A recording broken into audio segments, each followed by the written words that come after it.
मथुरा के राजा कंस के अत्याचारों से मथुरावासी बहुत परेशान थे। कंस बहुत शक्तिशाली था। उसके पास कई खतरनाक राक्षस थे। इन राक्षसों में एक सबसे खतरनाक राक्षस था बकासुर। बगुले का रूप धारण करने के कारण ही उसे बकासुर कहा गया। बकासुर एक मायावी राक्षस था जिसे पराजित करना नामुमकिन था। भविष्यवाणी के अनुसार कंस को प्रतीत होने लगा था कि नंद का पुत्र ही देवकी के गर्भ से जन्मा 8वां संतान है जो उसका वध करेगा। इस कारण वह कृष्ण को मारने के लिए कोई न कोई षड्यंत्र रचता रहता था। कंस ने अनेक प्रयास किए जिससे श्री कृष्ण का वध किया जा सके, किंतु वह अपने प्रयत्नों में सफल नहीं हो पा रहा था।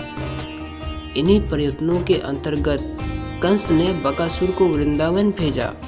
श्री कृष्ण को मारने के लिए बकासुर ने एक बगुले का रूप धारण किया और जहां श्री कृष्ण अपने साथियों के साथ गायों को चरा रहे थे वहीं पर वो पहुंच गया। दोपहर के पश्चात का समय था। श्री कृष्ण दोपहर का भोजन करने के पश्चात एक वृक्ष की छाया में आराम कर रहे थे और सामने गौएं चर रही थीं। कुछ ग्वाल बाल अपने बछड़ों को पानी पिलाने यमुना तट पर ले गए। उन्होंने पहले बछड़ों को जल पिलाया और फिर स्वयं भी पिया। तभी ग्वाल बालों ने देखा कि वहाँ एक बहुत बड़ा भयानक जीव बैठा हुआ है। वह ऐसा मालूम पड़ रहा था मानो इंद्र के वज्र से कटकर कोई पहाड़ का टुकड़ा गिरा हुआ है। ग्वाल बाल उसे देखकर डर गए। वह बगुले के आकार का जीव जिसका मुख और चोंच बहुत बड़ी और तीखी थी। ग्वाल बालों ने ऐसा बगुला पहले कभी नहीं देखा था। ग्वाल बालों की चित्कार सुनकर बालकृष्ण उठ खड़े हुए और उसी ओर दौड़े जिस ओर से चित्कार आ रही थी। वह बक नाम का असुर जो बड़ा बलवान था बगुले का रूप धर वहां आया था। वह विकराल आंखों को लिए गुड़ मुड़ाकर पानी में बैठा था। बाल श्री कृष्ण समझ गए कि यह कोई राक्षस है। उन्होंने बगुले के पास जाकर उसकी गर्दन पकड़ इतनी जोर से मरोड़ी कि उसकी आंखें निकल आई। भगवान की पकड़ से उसे सांस लेने में दिक्कत होने लगी। वह धरती पर गिर गया, लेकिन मौका पाकर उसने झपट कर कृष्ण को निगल लिया।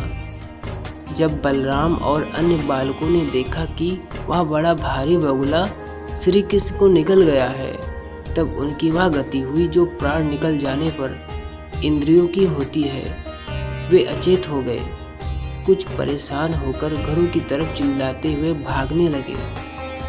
श्री कृष्ण लोक पितामह ब्रह्मा के भी पिता हैं। वे लीला से ही गोपाल बालक बने हुए हैं।